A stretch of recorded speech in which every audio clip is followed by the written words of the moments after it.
em casa, depois do trabalho que eu fazia no hotel, trabalhando de arrumar a cama, de limpar os quartos, eu senti aquela coisa que fez assim. E aí a minha filha vai e chama ambulância. Com pouco tempo ela chama a ambulância, eu sou de acordo, porque eu não sabia o que era aquilo, e aí eles me levam de ambulância. Quando chega de ambulância, quando chega lá, o médico pergunta para mim se estava tudo bem, se estava tudo bem em casa, o que estava acontecendo. Eu disse que tinha tido aquilo lá, perguntou se estava tudo bem no trabalho, eu disse que sim, que estava, e disse, mas está tudo bem com seu marido, não sei o quê. E eu fui falar, está tudo bem com o marido, tudo bem? Aí eu disse assim, eu falei a situação que eu estava vivendo, que eu estava passando pelo processo de separação e eu estava tendo muito estresse nervoso, psicológico, psíquico por causa dos advogados que eles não me defendiam, que eu já tinha tido 2 advogados e eu tinha talvez que fosse aquele problema que eu tivesse tendo, porque eu tinha recebido uma nota fiscal, uma conta de advogado que custava um absurdo. Essas são as notas de essas são as notas de conta de advogado que chegou para mim no ano de 2000 e 2010. Aqui, ó, ano de 2010. Aqui, ano de 2010, ano de 2010, ano de 2010, não dá para ver? Ano de 2010, tá aí a quantidade do dinheiro que eu tinha que pagar. Cadê? Tá aqui, ó. Bem aqui, era 6.500 e tanto. E tá aqui, isso aqui. Tá aqui de onde que vinha. Só que eu cobri tudo aqui, eu cobri tudo isso aqui, eu cobri tudo isso aqui, que tem os nomes deles. E esse aqui eu tinha feito um acordo com ele, como estava a advogada primeiro estava fechando, acabando com o processo terminando sem me defender, sem defender meus direitos e sem fazer nada. Eu procurei trocar o advogado, ele entrou em acordo que fazia por 1.500 euros. Aí 1.500 era 2.000. Aí eu paguei 1.500, ele escreveu, pagou 1.500 e falta 500 euros. E aí ele mandou. Quando foi? E nessa data de 2010 aqui ele foi e mandou essa conta para mim pagar. Ele disse, me ameaçou, disse que era só um pouquinho. Isso aqui era só um pouquinho, isso aqui, ó. Isso aqui era só um pouquinho daquilo que tinha no tribunal para me pagar, que ia chegar mais. 6.500 e pouco. Isso aqui foi em 2010. Quando foi? Em 2000. Aqui é um outro advogado. Isso aqui é um outro advogado. Um outro advogado. São 2 notas. São 2, ó. Essa aqui, aquela que eu mostrei, e essa aqui. Quando foi nessa data aqui quando foi nesta data aqui de 15 de março de 2010, 15 de março de 2010, foi, aqui consta que é 4.460. 4.000. Isso aqui é uma outra advogada. Uma outra advogada que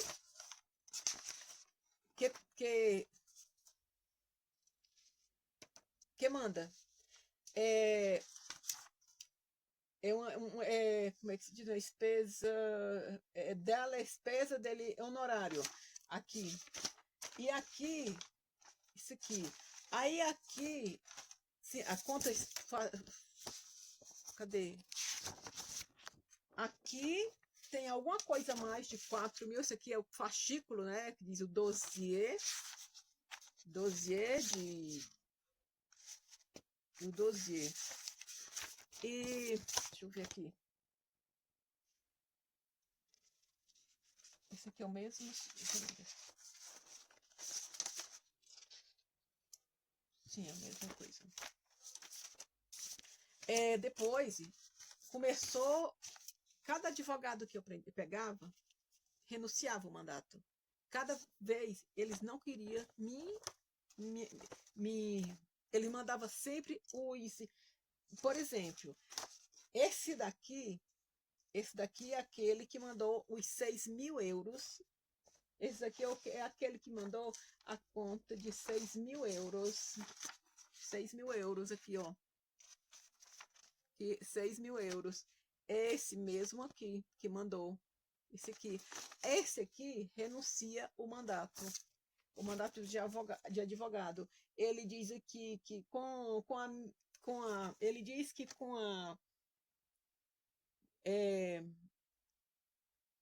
ele renuncia o mandato dele, né? Renuncia aqui. E aí eu pego um outro advogado para poder fazer alguma coisa. Esse advogado, que é de Verona, me indicou uma mulher, uma estrangeira, uma de Marrocos, que era vizinha de casa, dizendo que esse homem era um advogado dos estrangeiros, mas dos estrangeiros da mulher dele, né? Da família da mulher dele, que são também estrangeiros, mas minha não foi, não. Eu levei para essa pessoa, ele queria logo o dinheiro. Eu fui lá e eu levei 2.000 euros da primeira vez para poder ele fazer alguma coisa. Quando foi na segunda vez, eu fui e levei mais 1.500. E ficou sempre pedindo dinheiro, sempre pedindo dinheiro. Uma observação, aqui na Itália, eu acho que em canto nenhum, advogado nenhum pega dinheiro sem advogado nenhum. Oh, meu Deus, faltou. Deu um problema aqui na gravação, porque faltou energia e a gente não estava. Eu não tenho o preparo de emergência. Os advogados, eles não pegam uma causa se não tiver o dinheiro na frente, uma quantidade boa de dinheiro, porque eles não trabalham eles não fazem nada se não tiver dinheiro. Esse advogado aqui, eu peguei para a causa do divórcio, no ano de 2012, em abril de 2012.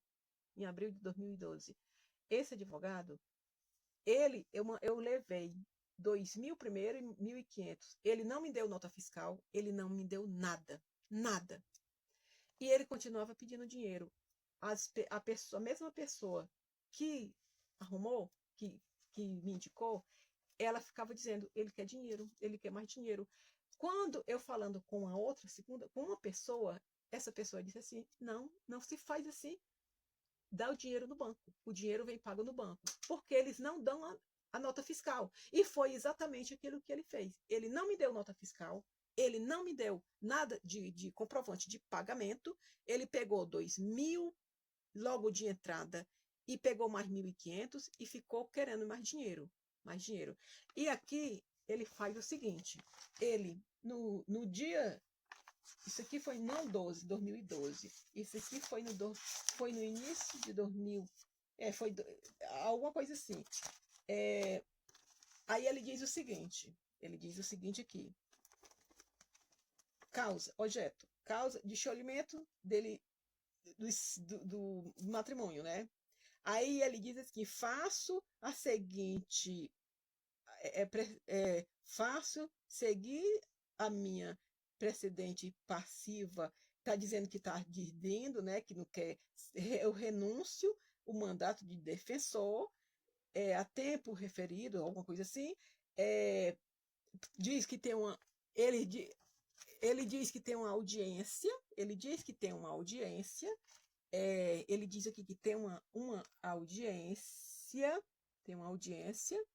e ele diz também que aqui no final, ele diz assim, que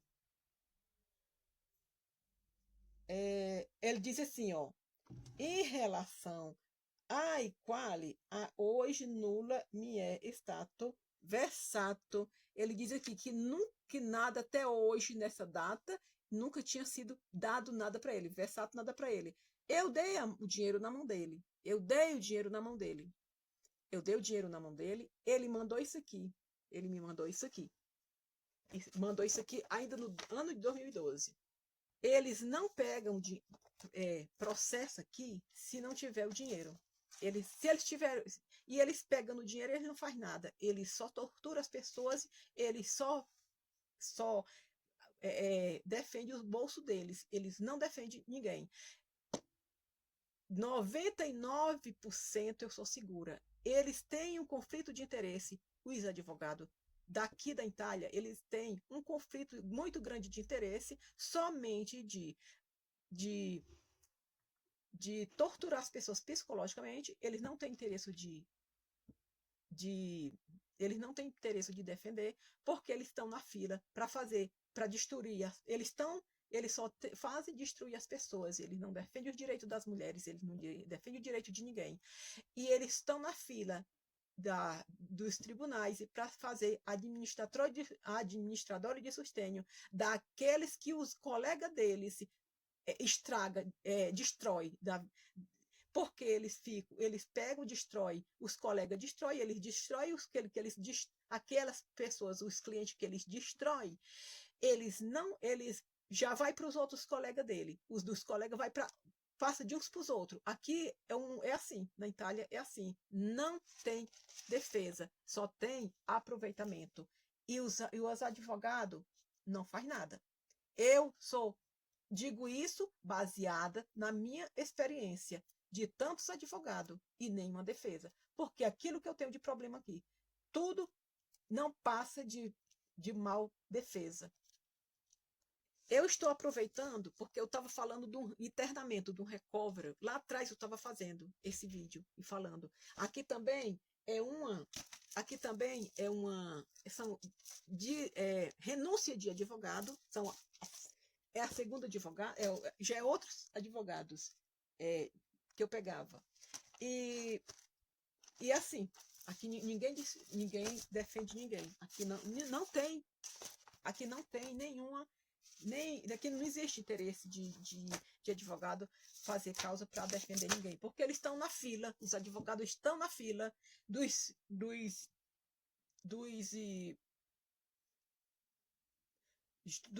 juízes tutelares, da secretaria dos juízes tutelares, para pegar essas pessoas para administrar, porque cada advogado eles podem ter até 80 pessoas para administrar, para administrar essas pessoas. Aí essas pessoas ficam debaixo essas pessoas ficam debaixo do comando desses advogados, desses administradores de sustênio, e somente eles decidem quando a pessoa morre, da morte da vida. Isso aí eu não estou acusando, porque eu já vi na internet pessoas lutando para derrubar essa coisa de administrador de sustênio. E eles ficam na fila. Eles ficam na fila para fazer isso, para destruir só a pessoa e não defendam. Né? Tá aqui. Eu estou aqui. Isso aqui é advogado que me mandou a renúncia. Essa outra me mandou renúncia. E daí vai.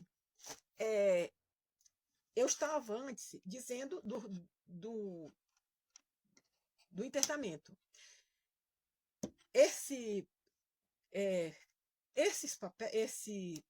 internamento aconteceu o seguinte, em 2010. Porque eu passei mal, como eu estava falando, e começou. E quando eu falei dessas notinhas que veio para mim, que eu acabei de fazer, de fazer ver, porque tem uma de 4.000 e tanto. Tá aqui uma outra de 4.000 e tanto. Eu não sei se eu fiz ver. 4.000. Exato. 4.000. Tá aqui a quantidade do dinheiro, 4.000, 4.460, 4.600, 460 e tá aqui. Isso aqui tem aquela de 6 e pouco. Aqui pra ver. Aquela de 6 e pouco e essa daqui. Sim, como eu estava falando do internamento. Eu cheguei no hospital com aquela dor aqui, com aquele problema no braço, que não era tanto. Quando eu disse que eu estava vivendo esse estresse por parte dos advogados, que não me defendia, e por parte do serviço social, e também perseguição por parte de outras das autoridades, né, também, eu vi isso aqui, eu falei para ele que os advogados não me defendiam, e eu estava passando por isso, talvez fosse por isso que eu estava vivendo, que eu estava passando aquele problema. Apenas eu falei no serviço social, eu falei nos advogados, ele só fez sair de onde eu estava. Eu cheguei no pronto-socorro, na parte da traumatologia. Como eles viu que era um problema no braço, achou que era traumatologia, era problema de osso e botou eu para traumatologia, me botaram na traumatologia. Quando lá eles perguntaram se estava tudo bem comigo, se estava tudo bem em casa, se estava tudo bem com o marido, se estava tudo bem com isso, não sei o quê, que eu falei o problema e falei nos advogados que não estavam me defendendo e falei também no serviço social que eu tinha estado na casa de acolhência e eles só fizeram procurar a me destruir e arrumar problema para mim. Eles não pensaram duas vezes, saíram e entraram em outro local e depois voltou o médico dizendo que eu ia ficar internada porque para fazer uns análises, para saber o porquê que eu estava com esse problema. Sabe o que foi que eles me fizeram? Eles disseram assim, ele disse assim, ele disse assim, senhora, tem um doutor que mais tarde está vindo aqui para falar com você, porque ele fala português. Não era o problema, não era eu falar português, porque não era eu não falar a língua, porque eu sabia, eu estava entendendo. Eles fingiram aquilo lá para poder tomar tempo, para pegar tempo. E quando não sei quanto tempo passa, já era mais ou menos 6 horas da noite, 6h30, mais ou menos isso, chega um doutor, meio assim perturbado, que falava uma língua que eu não entendia. Falava uma língua que eu não entendia. Era uma confusão. Falava uma palavra italiano e outra não sei o que era aquela língua que ele falava. Espanhol. Depois, e aí o que foi que aconteceu? O que aconteceu? Que ele disse, você vai ficar internada aqui, vai ficar internada, vamos lhe internar. Quando tiraram eu de dentro do hospital, numa maca, e no leito, na cama. Tiraram eu de dentro do hospital e eu achei estranho porque me levaram por baixo todo o pavilhão do hospital e me tiraram de dentro do hospital. Quando estavam tirando de dentro do hospital, eu saí fora, eu disse assim, mas o que é que está acontecendo? Para onde é que eu vou? Está me tirando do hospital? Para que hospital vão me levar? Aí ele disse assim, para o hospital. Não, aqui no hospital mesmo. Aí eu disse assim, não, eu estou fora. Por que estão me tirando de dentro do hospital? O hospital é aqui, não é fora. Não existe outro hospital fora. Aí ele vai e diz assim, tem sim outro hospital, é porque você não conhece. Me levaram para o manicômio, e me trancaram lá. Me doparam, me drogaram, me deram um monte de remédio. Eu vou mostrar. Eles começaram a me drogar. Eles me deram, tá aqui as medicinas. Eles me deram também, para o início, porque eu tô com o vídeo, o papel não está aqui, mas eles deram Lexotan, deram outros tipos de remédio. Eu fiquei cega, me cegaram, tiraram a minha vista, me deixaram eu cega dentro do hospital. Se eu não tivesse falado com a minha filha antes de entrar naquele inferno, eu não sei o que tinha acontecido, porque eu não tomaram a minha bolsa, pegaram o meu telefone, levaram minha bolsa, me tiraram tudo de mim e me deixaram em um quarto fechado com chave e uma telecâmera na frente, uma telecâmera me registrando direto, 24 horas eu lá dentro daquele quarto, toda drogada, me drogaram. Quando foi no outro dia que chegou a minha filha com uma, começou a chegar gente para mim visitar, para mim saber o que estava acontecendo, o que foi que aconteceu? Eu disse para minha filha e a senhora, vão lá falar, perguntar o porquê, o que é que está acontecendo, o que foi, por que eu estou aqui, porque perguntar o que foi que me deram, porque eu não estou vendo nada, está tudo preto na minha vista. Eu só vejo, eu só escuto vocês, eu só escuto a voz, eu não escuto ninguém. Eu só escuto a voz e eu não vejo ninguém. Não vejo vulto, não vejo ninguém. Eles me deram remédio, eu estou sem ver. Eu não estou vendo ninguém. Eles aqui, eles não, eles bota para não botar a camisa de força, eles dão um tipo de remédio que eles cegam a pessoa, eles acabam com a saúde física da pessoa, eles acabaram com a minha saúde física, eles acabaram. Eu saí, naquele dia, eu tinha chegado do trabalho, naquele dia 7, não me recordo, 7 de julho, eu tinha chegado do trabalho, eu estava trabalhando, e eu cheguei, no outro dia eu não fui mais trabalhar, me trancaram na psiquiatria, eu lá, trancada, e eles me drogando todos os dias, eles me drogando todos os dias, me drogando todos os dias. Todos os dias. Eu passei 15 dias naquele hospital, naquele manicômio. Aqui na Itália, eles já são habituados, costume de botar mulheres e crianças, pessoas, homens e mulheres, no manicômio sem ter nenhum diagnóstico, como é o caso do Hospital Santa Maria da Piedade, que muitas mulheres hoje contam a sua história no YouTube, que não tinha nenhuma doença, mas pelo fato de ter reclamado por um motivo, ter reclamado por outro motivo, foi o motivo de ter ido parar no manicômio. E só conseguiram sair depois de fiscalização por muitos e muitos anos, essas mulheres presas dentro dos hospitais na Itália. Hospitais manicômio na Itália. Tem a história de um senhor que ele entrou lá dentro porque roubou um pão para comer. A própria polícia pegou ele, levou para o manicômio e disse que para os pais, senhora, seu filho você não vê mais. E levou. Ele passou 32 anos lá no manicômio. 32 anos. 32 anos. Ele está contando a história dele no YouTube, tem a história dele no YouTube e de muitos, muitos outros. E eles pegam essas pessoas, eles botam no manicômio e também faz trabalhar lá dentro do manicômio. Porque também eu vi vídeo de pessoas dizendo, mostrando que aquilo lá, aqueles portão de grade de ferro, tinha sido ele que tinha feito, nunca foi pagado. E eles saíram exatamente porque foi denunciado, mas eles estavam lá trancados. E eles não conseguiram pegar minha filha. A raiva deles é porque eles queriam pegar minha filha. E aí, como eles não conseguiram, eles tentaram pela psiquiatria, eles tentaram pelo manicômio, vou botar ela no manicômio, que aí nós pega ela e pega a filha. Eles destruíram a minha saúde física. Eu passei muito tempo fazendo tratamento e eu não recuperei a minha saúde física.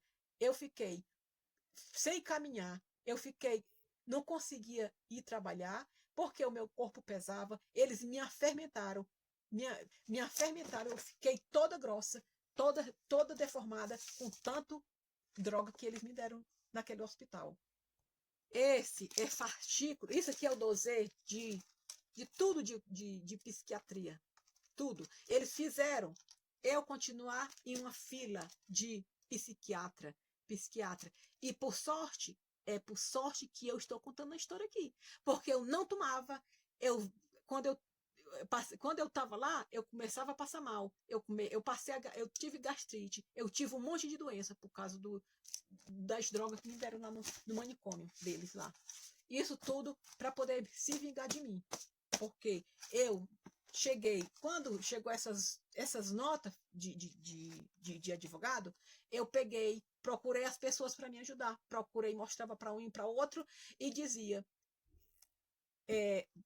como eu não tinha dinheiro para pagar, porque eu devia pagar, aí pessoas me ajudaram aí até a ordem dos advogados. Primeiramente me disseram, olha, você vai ter que ir na ordem do advogado para poder fazer uma reclamação contra esse advogado. Eu fui. Quando eu fui, ele mandou o chefe lá deles, lá, me mandou eu mandar perguntou assim, mas ele mandou ele mandou para você essa fatura de advogados para pagar? Sim, ele mandou. Pois você mande uma carta para ele, uma recomendata, uma registrada, dizendo: senhor advogado, eu tenho esse papel, ontem eu peguei, mas eu não sei onde foi que eu botei. Eu vou fazer um vídeo só com isso, com essas notas de despesa. Mande, senhor advogado, mande a sua nota despesa para um controle, né? Alguma coisa assim, na ordem do advogado. Eu fiz essa carta e mandei para ele.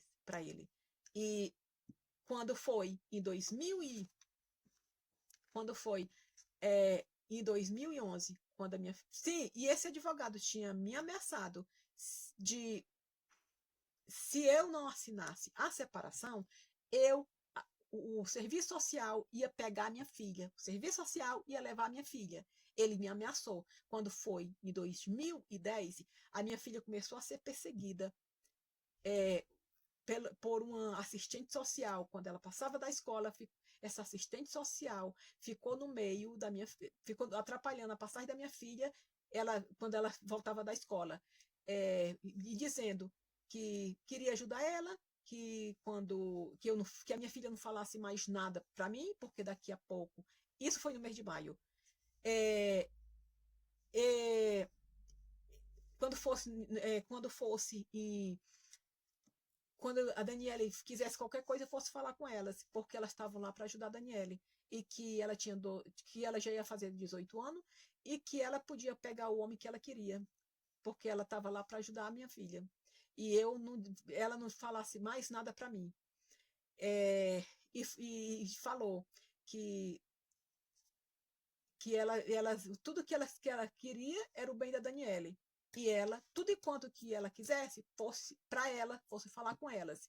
A Daniele conhecia aquela mulher porque ela foi fazer um desenho em 2007, quando estava na casa da mulher, mas ela recusou e ela não foi mais para lá porque ela disse que era tempo perdido. Então, a minha filha, o que ela respondeu para a mulher, ela disse assim: olha, deixa o teu conselho para outra pessoa, para dar para os teus filhos, para dar para os teus netos, porque eu acho que tu tem neto. Dá para eles, porque eu não preciso. E eu agora ligo para minha mãe e falo tudo aquilo que você disse para mim.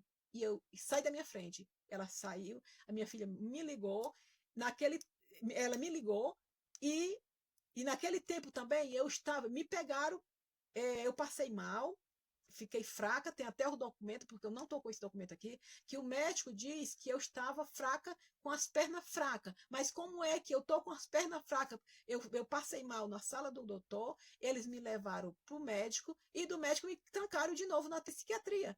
Eu quero saber se tem alguma coisa, as minhas pernas com a minha cabeça, eu não estava louca. E me deram remédio, me tornaram a me encher de novo de droga, de psicofármaco, de droga, me drogando. E isso acontece aqui na Itália. Eu só sei que a minha filha me ligou e disse: mãe, eu encontrei a fulana, aquela que fazia o desenho comigo, queria que eu fosse fazer desenho. E ela disse isso para mim. E disse que você não precisava mais saber de nada. Aqui na Itália, é acostumado. As crianças vão para o serviço social e depois desaparece. A minha filha também era uma daquelas que ia desaparecer se ela tivesse ido na onda do serviço social. Ela oferecendo um homem para minha filha, como que se a minha filha precisasse do conselho dela para poder arrumar um homem, arrumar um namorado. Isso ela tinha 18, ia fazer 18 anos. Ela não tinha 18 anos, ela tinha 17 anos. Eu tenho alguns diagnósticos que eles fazem